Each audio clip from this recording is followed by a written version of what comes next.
Saludos amigos, soy Eddie González, el historiador de barrio, y quiero mostrarles el nuevo lugar que vine a visitar. Pero antes, no olviden suscribirse y activar la campanita de notificaciones.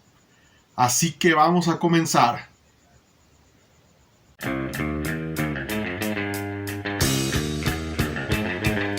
Bueno amigos, ya nuestro andar por el municipio del Salto, quiero mostrarles este edificio que está atrás de mí, que también es parte de su historia y también parte de la historia de Tonalá. Esta es la ex hacienda del castillo. Como ven, esta parte aún se sigue utilizando. Entonces ya les iré contando un poco acerca de su historia y también pues mostraré algunas imágenes para que la aprecien. Lo curioso fue que no está pues del todo abandonado aquí el lugar, porque algunas partes del edificio de la ex hacienda, bueno, algunos sirven como iglesia y otros siguen siendo utilizados como viviendas. Entonces me fue un poco difícil grabar algunas partes de cómo está, pero de lo que pude grabar pues voy a poner las imágenes para que puedan apreciarlas, y también voy a contarles un poco acerca de su historia. Bueno amigos, les cuento un poco sobre esta ex hacienda, la que fue la hacienda del castillo. Muchos dicen que perteneció a Nuño Beltrán de Guzmán por el derecho de conquista, y más tarde en el siglo XVIII al marqués de Pánuco, que fue una de las personas más adineradas en la Nueva España y en la Nueva Galicia. Bueno, más tarde va a pertenecer a don Manuel García de Quevedo, que también fue el dueño de la ex hacienda de Arroyo del Medio y de otras, y va a ser heredada a su hijo Valente García de Quevedo. Va a ser don Manuel García de Quevedo quien va a vender esta hacienda a don Francisco Martínez Negrete, quien más tarde la va a vender a José María Bermejillo, quien para inicios del siglo XX va a ser el actual, en ese entonces, dueño de la hacienda del castillo. Sobre don José María Bermejillo y sobre su esposa Dolores de Negrete, pues déjenme decirles que ellos llevaron grandes inversiones al Salto, porque el Salto precisamente era un territorio que en ese entonces pertenecía a la hacienda del castillo. Era una estancia para los obreros de la fábrica textil, de la fábrica textil Río Grande. Entonces, más allá construyeron otra hacienda a orillas del río, que fue la hacienda de Jesús María, y también construyeron un molino. Lo les voy a contar también qué pasó con este molino. Entonces, ellos llevaron grandes inversiones a lo que hoy es el Salto, porque también hicieron que llegara el ferrocarril, el primer ferrocarril que llegó a Guadalajara. Tuvo una estación cerca de esta hacienda, que aún todavía no existen las ruinas de esa estación y las vías, ya no transitadas, pero existen, que fue la estación del castillo. También déjenme decirles que la señora Dolores Negrete pues mandó instalar una fábrica de tequila, ya que en ese entonces en muchas haciendas aquí en Jalisco se fabricaba tequila. Entonces esta hacienda que vemos fue una tequilera.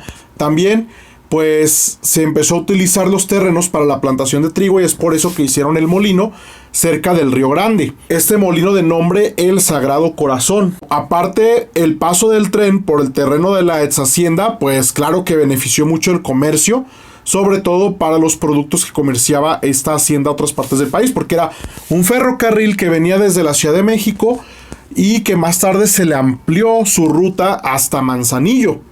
Claro que también esta hacienda pues sufrió los estragos de la reforma agraria, y entonces va a sufrir la obvia repartición de tierras, porque había también otras estancias cerca de aquí.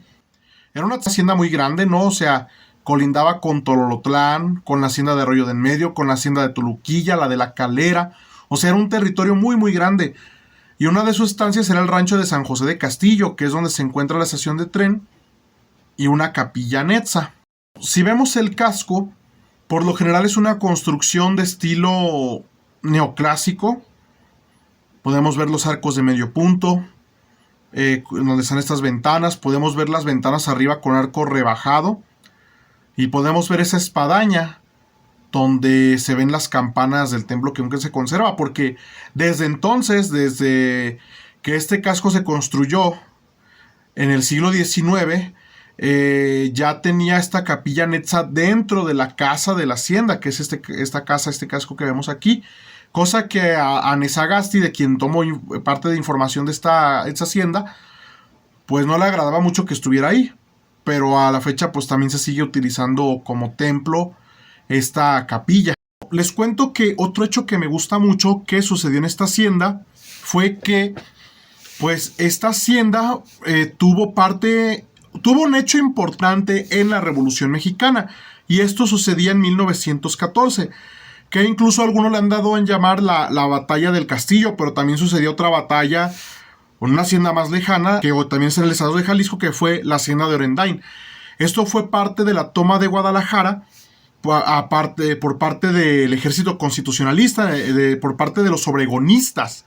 Entonces, después de que Obregón tomó Tepic, pues pasó a Guadalajara. Pero claro que Guadalajara pues estaba en manos huertistas, y entonces aquí pasa que entran el general Lucio Blanco y Enrique Estrada pues a combatir contra el general Mier, que era el comandante en Jalisco y gobernador huertista. Aquí pasa que el avance de los obregonistas fue tan importante que el general Mier decidió huir hacia la Ciudad de México, pero para entonces Lucio Blanco y Enrique Estrada lo estaban esperando en la hacienda del Castillo.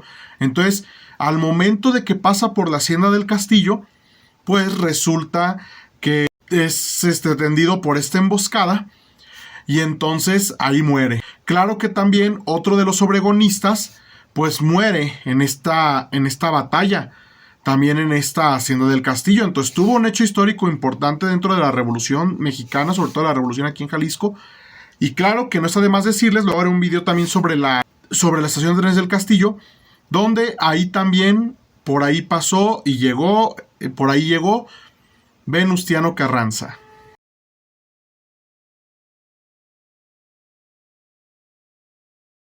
Mi gente, pues nos despedimos. No olviden suscribirse, dar like, compartir este video con sus amistades si les ha gustado.